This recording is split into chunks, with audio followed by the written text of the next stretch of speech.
Добре се чувствам. Наспал съм се.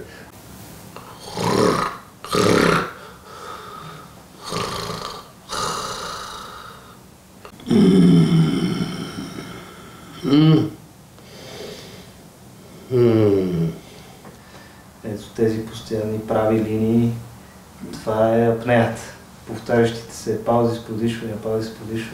Това води до едно събуждане и продишване с хъркане, след което следва заспиване и нова пауза.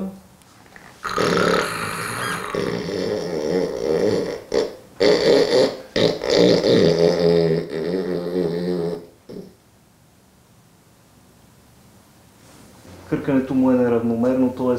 хърка, спира да диша, след което пак прохърква, след това пак прави същата пауза и по факта, че през деня той не е същия човек, спи му се постоянно, притеснява се да шофира във връзка с това, по-раздразнителен и избухлив, понякога може да е по-потиснат. Скърното беше 220, вече са ритми над 120.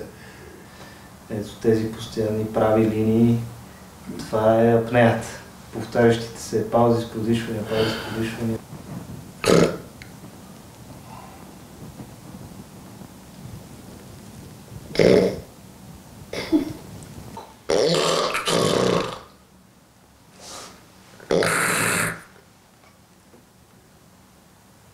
Моя племенник ми каза, така побутвайки ме, вика, Войчо, така хърка, че чак ме страх да не ти стане нещо. И вика, аз не съм мигнал до сутринта. Слага се така на лицето и на бутсуната и ще си развърва прическата. Слага се така и се закупчава. Аз като обяснявам как се слага, ми е много лесно. И тук се пристяга. Ето така изглежда. Добре се чувствам. Наспал съм се. Не дразня толкова околните около мен. Те не търпят.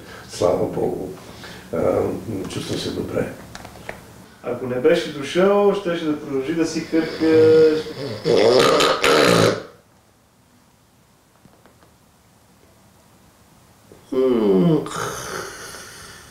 Много ми е познато. Паузи с продишване. Спада кислорода рязко. От това ниско ниво на кислорода в кръвта, което уврежда съдовете и може да повиши риска от инфаркт, инсулт.